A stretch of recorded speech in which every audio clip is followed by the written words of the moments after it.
once you've been on a tandem for a little while, people think it's romantic. Oh, look, they're out on a tandem. But it's a lot of work. It isn't significantly harder than riding a single bike, but you do have to be aware of the other person. Everything you do has to be where you're thinking about your partner. Welcome to a new episode of Most Memorable Journeys. And what a journey this is, Teri, isn't it? So we are recording an episode and we are dedicating it to Teri's husband. And we are going to tell you in a minute why, but we're going to start with this. Welcome to Most Memorable Journeys, Teri Brown. How are you so today? much? I'm doing well, thank you. It's a cold day in North Carolina, which is unusual. North Carolina, well, my pictures of North Carolina is the sea and the Outer Banks and the beauty, though it's cold. We actually had snow. The Outer Banks had snow. We had snow all the way down to Calabash, which is the entire length of North Carolina. That must look pretty awesome, though. It is pretty amazing to see the snow on the sand and the waves coming up to the snow. It's very incredible and an unusual thing to see. So it's been fun. I can imagine. So Teri, you are a cyclist. You cycle, but you don't cycle alone. You are traveling on a tandem. And we said that we are going to be brave. You are going to be brave because the person who rides the tandem with you or used to ride the tandem with you is no more. That's right. My husband died on January the 10th. He had glioblastoma, which is a rare brain cancer, and it's an incurable brain cancer. He was diagnosed in June of 2022, and they told us that he had probably 8 months to live, and instead he lived for 2.5 years. Because that's the kind of man that he is and was. He didn't give up so easily.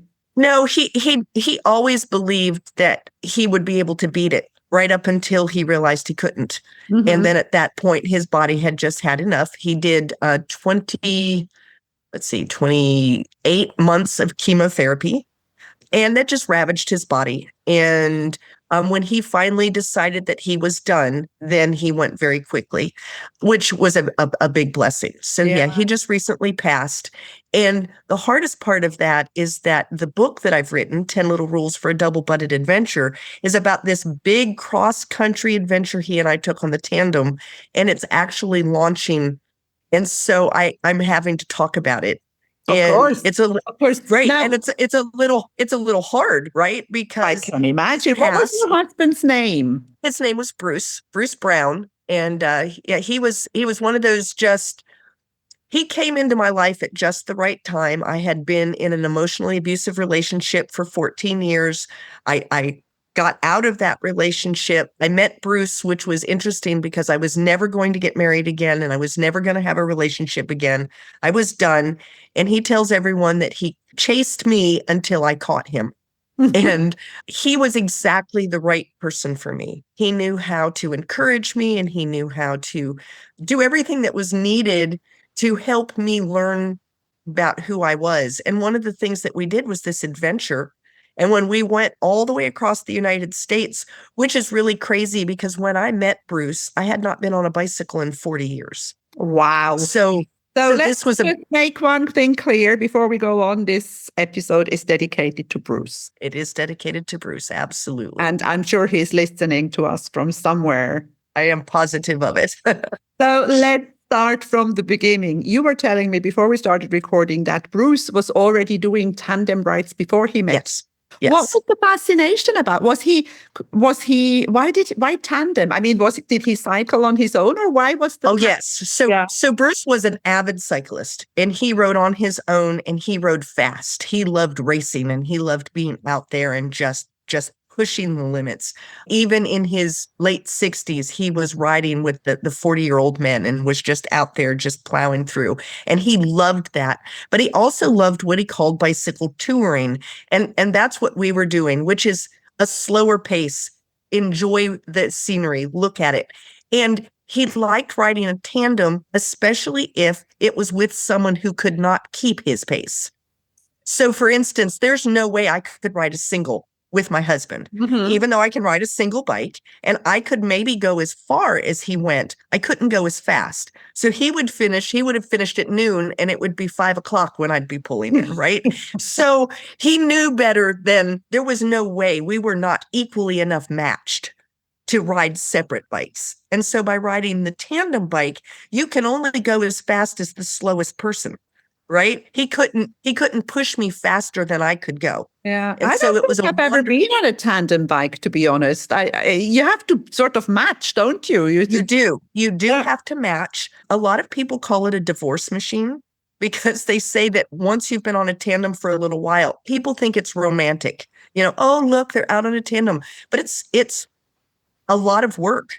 It isn't significantly harder than riding a single bike, but you do have to be aware of the other person. Everything you do has to be where you're thinking about your partner. Yeah. And it's a lot of work, like a relationship, I guess. It is. In fact, we tell everyone that there's something called tandem time. And tandem time is the 3 months that we were on this trip. We say we had 20 years of marriage. Wow. Because we had to learn about one another. We had to learn to resolve issues very quickly because riding on a tandem bicycle angry is not fun. And so if you had a disagreement, you had to figure out very quickly, how do we fix this?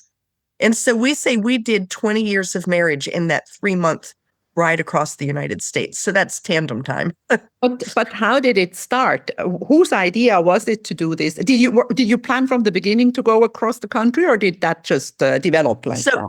No. So while we were dating, I had gotten out of this really bad relationship, and I felt, I don't know, when you've been in an abusive relationship, it takes a lot out of you, and you don't really feel like you have a lot of worth anymore.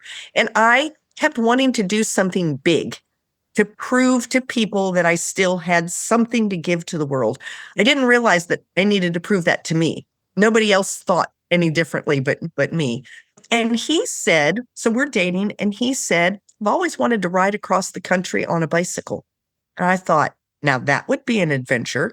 That would be something big. And so I said, is this something you're going to talk about until the day you die, or are you going to actually do it? And he said, no, I want to do it. And I said, count me in. And we were just dating at that point, but I thought this would be fantastic. What a fun adventure. And in the meantime, then we got married. COVID happened. We thought we were going to have to cancel because we actually rode across the country during the summer of 2020. Wow, so during COVID really? summer. Yeah. And it was actually, I think, a good time to ride because there weren't a lot of cars. Yeah. We were outdoors, which means that we didn't feel too worried about getting sick. The only time we worried is like you had to go into grocery stores and do things like that. But no, I think it was the perfect time to ride. And so we always knew we were going to ride across the United States. The actual path we took changed many times as we tried to find what is the best way to get across the mountains on a tandem bicycle. Yeah, those are all I have a lot of questions that are happening in my head because I am thinking, how did you choose to start in Oregon, for example? Well, originally we planned to start in Washington State.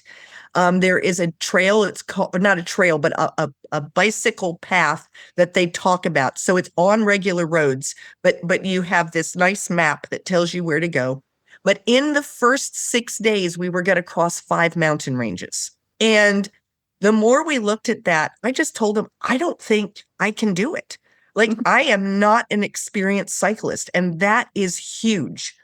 And so we started looking at, like, where is the best place to cross over the Rockies when you were on a tandem bicycle, and we pulled a trailer with all of our camping gear and stuff in it. Wow. So we have, that's a lot. Yeah, that was, yeah, okay, go on. So we found the Lewis and Clark Trail, which started in Oregon, and it goes over the Rocky Mountains at Lolo Pass. And Lolo Pass is one of the shorter passes. Now it's still we're still going over the Rockies, but it isn't at 8,000 feet. It was only, I think, at like 5,500 feet. And so we decided that was the path that we would take. And then once over the Rockies, we got back up onto the northern tier, which took us all the way across the United States, almost up at the Canada border. So is the Lolo Pass in the state of Oregon?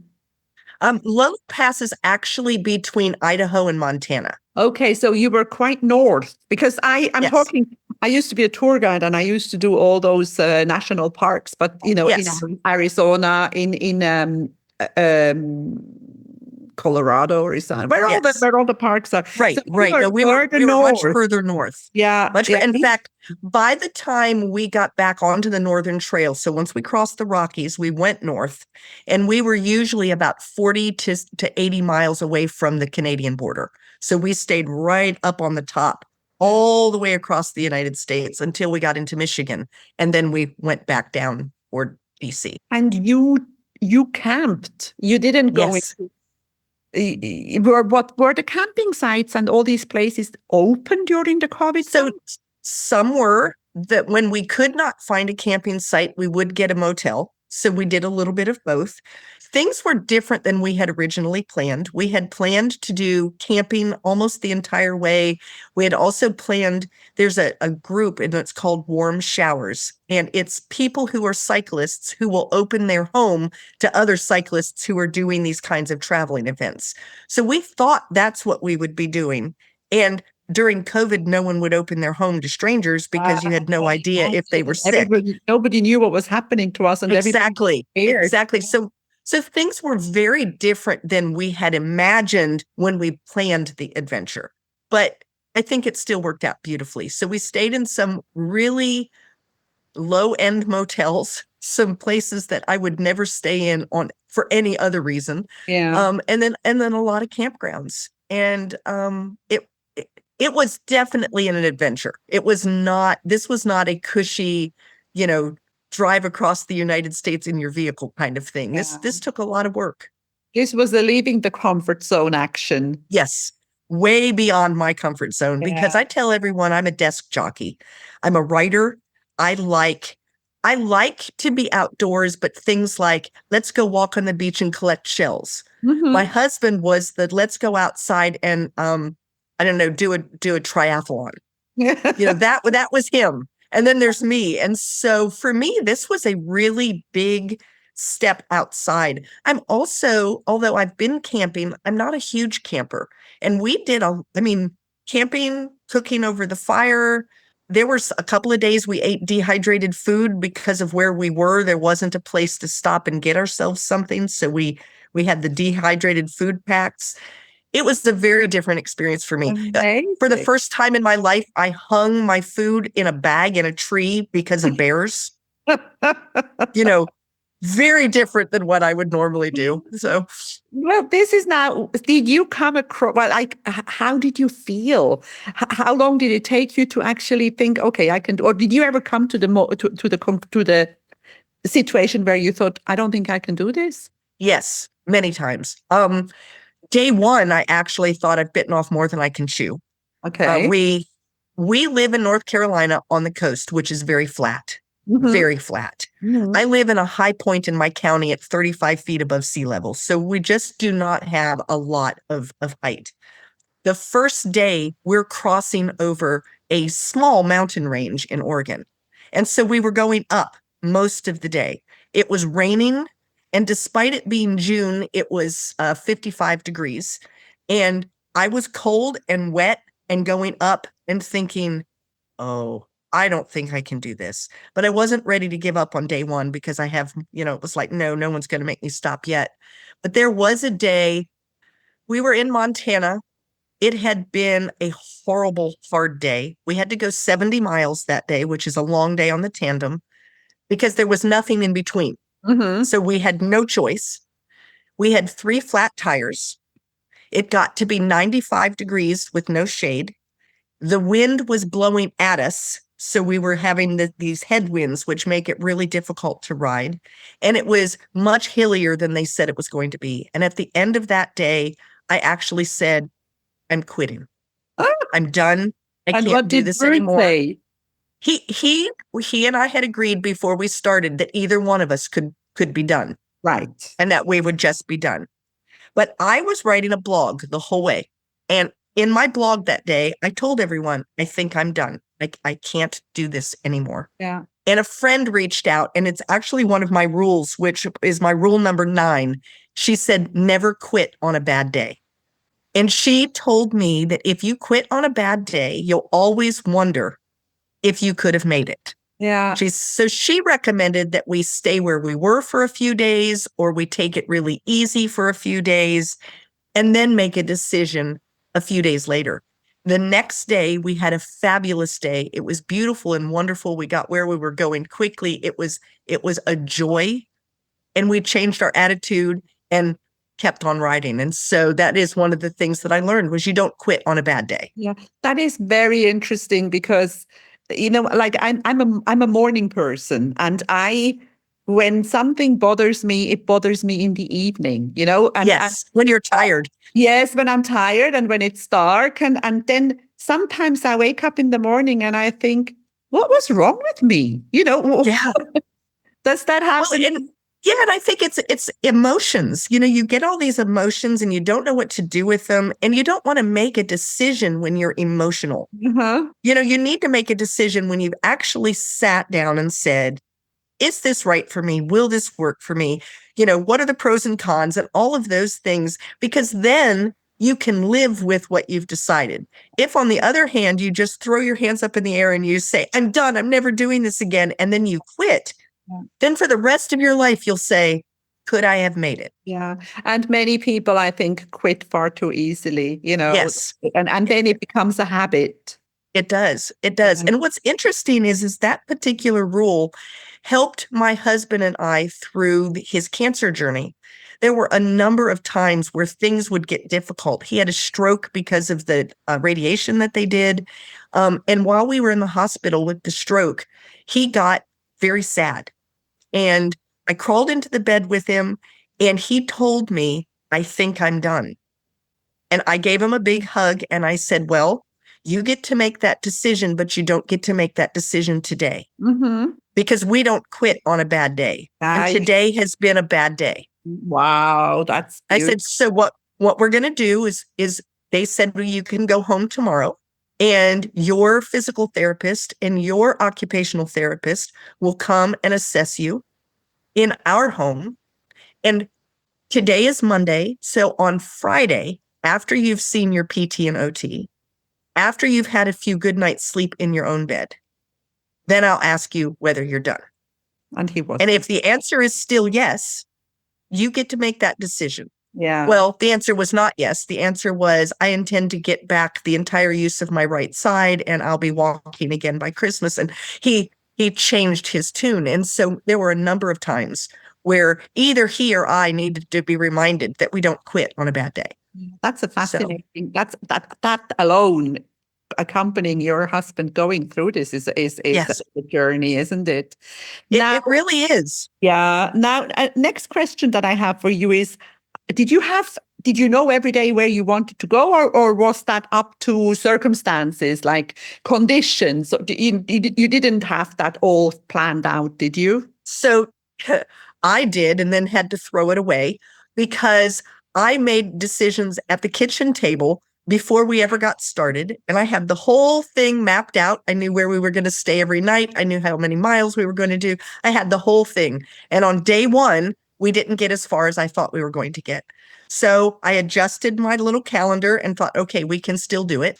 And on day 2, we also didn't get as far as I thought we were going to get. And on day 3, I threw away my list because it was stupid. Then we would look at the end of every day, we would look at our map and make decisions about the next day. Sometimes you had no choices. There wasn't another place to stay for 70 miles. You're going to have to go 70 miles. That's all there is to it. But on most days, we would look and say, well, we can stop here at 20 miles. We could stop here at 35 miles. We could stop here at 50 miles. And so as we were coming into that first place, we would say, how are you feeling? Is this the time to stop, or do you want to go another 15 miles?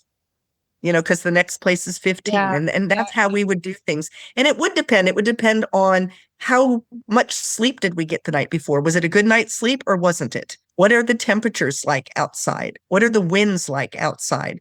how does your body feel? I mean, my husband was 69 and I was 57, and we're not 20. And No. so you get on a bike by day 7, 8, 10, and things are starting to ache and hurt. And so you have to make these decisions. How do I feel? Is Yeah. this day a short day or a long day? Or is this day a rest day? We're not moving. We're staying here one more day because we need to take a body rest, you know. Excellent. Beautiful. So you mentioned before about having 3 flat tires in one day. Yeah. Did your husband know how to fix those? I mean, that's his, Yes. obviously he knew how to. He was the cyclist. If I had had to do this trip, I would have had to have gone with someone like my husband Mhm. who had this knowledge, because I don't know how to change bicycle tires. Yeah. I've learned many things. I still can't change a tire. I can fix the chain now. I know a lot of things, but the tires, especially the rear tire on a tandem bicycle, you have to take everything off. It's a pain. And we Mhm. had 3 rear flats in one day.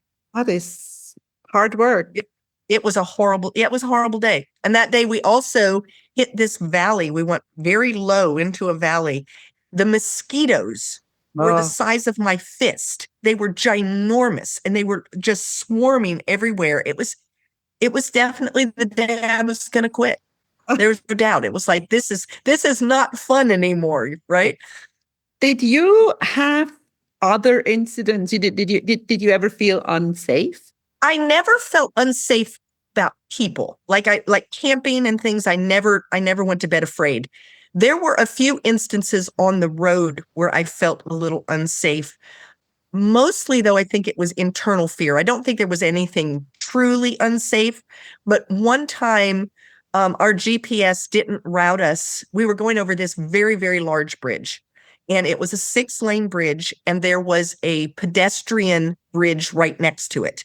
And we were trying to get onto that pedestrian bridge, and we were just going to push our bike up over it and get across this.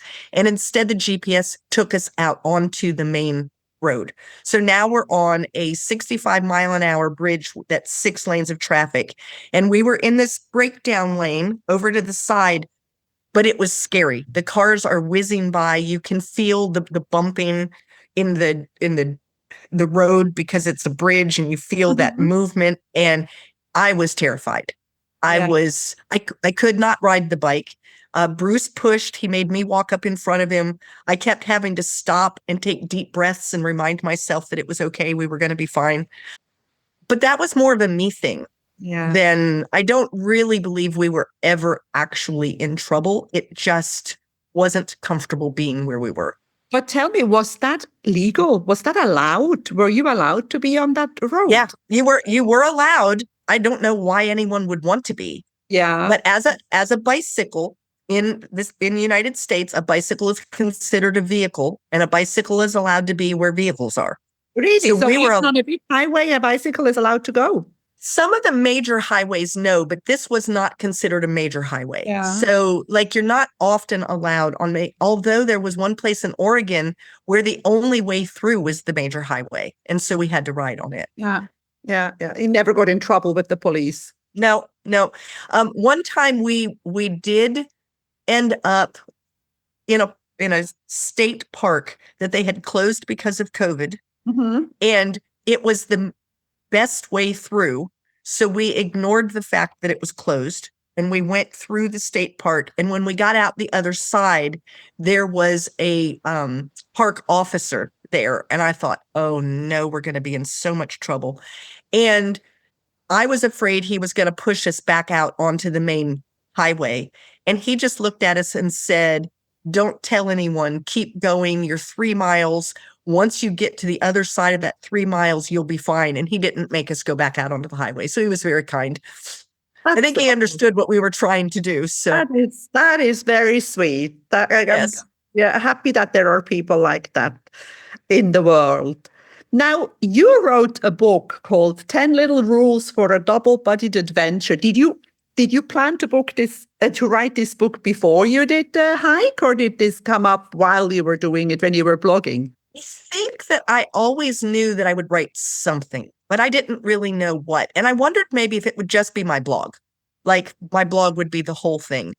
But the more we rode and the more I started to realize how this ride was changing me, changing how I thought about life, changing how I thought about myself, I thought there's some lessons that I'm learning that might be valuable to other people. And so probably about halfway through the ride, I knew that whatever else I wrote, I would also write these. I initially said it was going to be lessons learned. Mm-hmm. And then I found the publishing company 10 Little Rules, and it was just a perfect fit. So I adjusted it to be, rules that I learned while riding across the United States. So, But those are not rules about riding a tandem bicycle. nope. Those are general rules for life. For life. And I tell people it's for living an adventurous life. And that doesn't mean that you have to do a huge adventure like ride across the United States, but it's anything that takes you a little bit outside of your comfort zone. Do you want to switch jobs, but you're a little afraid? Do you want to move to a new state? Are you thinking about getting married? Are you thinking about starting your family? Are you wondering what you're going to do when you empty nest? All of those things, when you have those change spots in your life where you're having to do something a little outside your comfort zone, that's adventure. Yeah. And these lessons are things that I kind of learned, and then what to do with them, like expecting setbacks or defining ahead of time what success looks like to you. Because we had to get help going across. There were times where we could not physically ride the bicycle because of a storm or the fact that there was construction that had torn up the roadway for 10 miles and there was no way to take a bicycle through that. And so we had to accept help where people put things in the back of their pickup and rode us through the storm or across. We could have easily said, oh, we didn't succeed. Yeah. We didn't do every single mile alone. Yeah. And what a shame to have ridden over 3,000 miles across the United States and get to that point and not feel like you've succeeded. Yeah, that would be a real shame. Yes. Right. And so what does success look like? Yeah. And are you okay with adjusting what success looks like? Yeah. Because when we started, we thought we'd ride every mile. And then we realized that's not going to be possible. Yeah. Yeah. Yeah. And can we still be successful? And the answer was yes, we can. So, where's the book available? So you can get it on Amazon. Okay. It is actually coming out February the 14th. And so it will be available on Amazon and then pretty much anywhere else that you can get, that you can order a book. I will I will put the link to the Amazon order. Fantastic. In the notes so people can get. You already mentioned one rule: never give up on a bad day. Tell us one more. We don't want to give them away all because we want to give away all of them. No. Okay, well, and I actually gave you a second one because it was define your success. Right. So we've already got to not telling anymore. No telling anymore. All right. Tell me, what about now we've been talking about your tandem trip. Do you travel to other places? Do you travel differently as well? So yes, my husband and I we did some kayaking trips where we got in a kayak and went and then camped, which was a lot of fun. And we have done other traveling. I love going on cruises. That's one of my favorite things. And my mother is a travel agent, so I've been able to do some cruises with her. I was actually born in Athens, Greece. My dad was in the Air Force, so I was born in Greece. But I did not remember it because I was 2 years old when we left. Mm-hmm. So in 2018, my mother and I went back to Greece. And that was a lot of fun because she got to show me all the things that I had seen as a child that I didn't remember anymore. So we did that. And we actually took a cruise where we started in Rome and we hit some Greek islands and then stopped in Athens. And then we stayed in Athens another week as she showed me around. How long did he live in Athens? How long was your father based in Athens? Just over 2 years. Okay. And that was during that time you were born. And I was born. Yep. Yeah. And my mother was 20 years old. And she tells the story that my dad was an American and it was a joint base operations. So the United States did not have an actual base there, which means there was no base hospital. So I was born in an Athens maternity hospital. In a Greek state And hospital. yes, and my mother spoke no Greek and Yeah. her doctor spoke no English. That's probably better. And Where is here she is. one?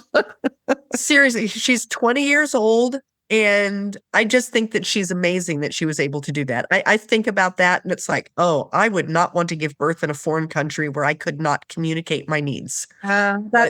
But you know, times have changed. I think They have. maybe in today's times, she would have demanded to go back to give birth in the US. That's true. But Right. at that time, the people just did what they were told. They did. Yeah, How they sure amazing! did. Because you know, I told you I am in Cyprus. I mean, Cyprus is a country, the Yes, Republic of yes. Cyprus, but we speak Greek here, so we are like an hour Right. and a half away from Athens. And I am very connected to Greece because I started off as a tour guide in Greece. Oh, how wonderful. So my parents lived outside of Athens in Fisha.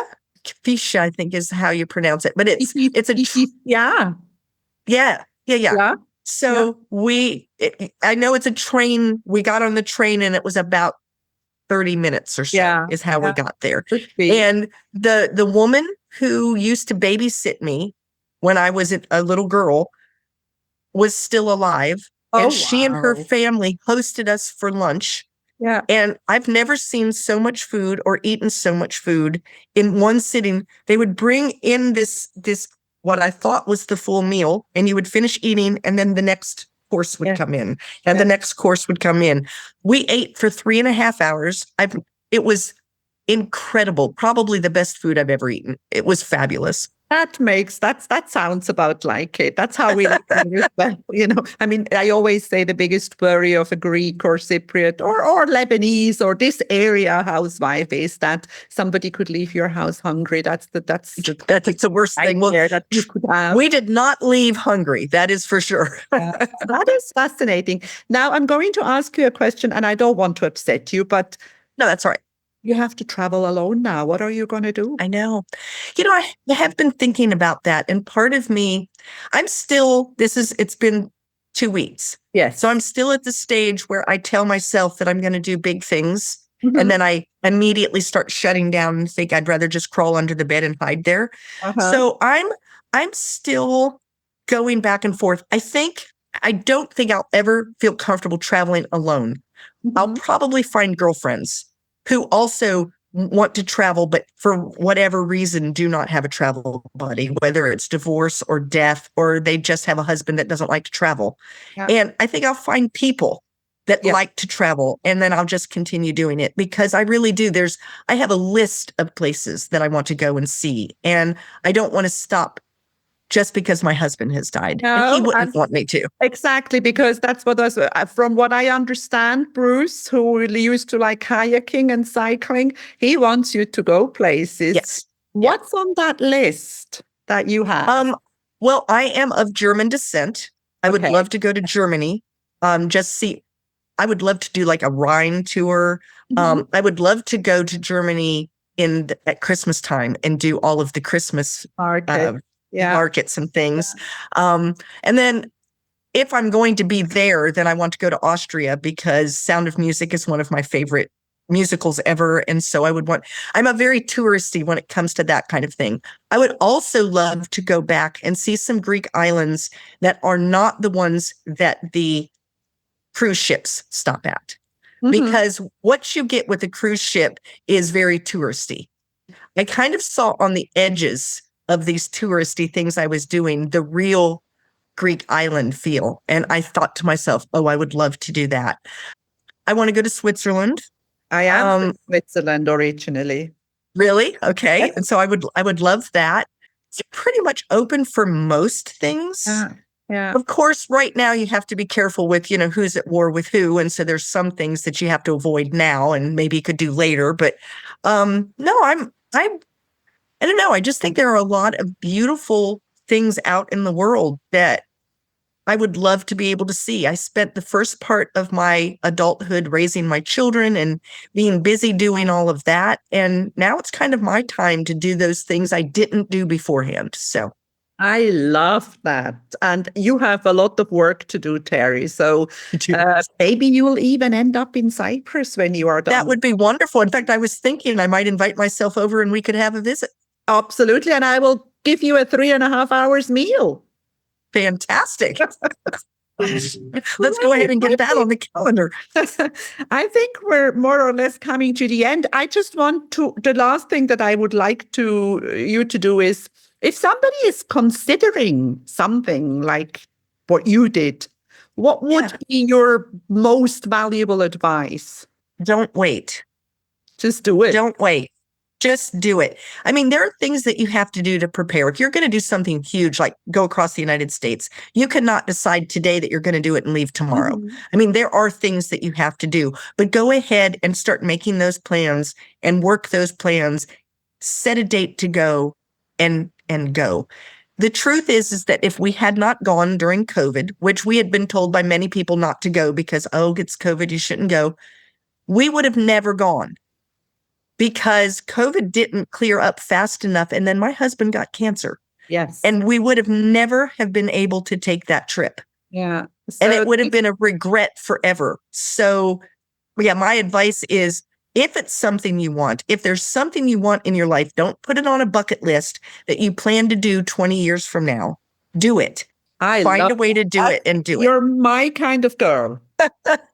Absolutely. Well, let's leave it at that. Thank you so much for being on Most Memorable Journeys today, Teri Brown. And 10 Little Rules for a Double-Buddied Adventure will be out on February 14th. Wonderful. Thank you so much for having me.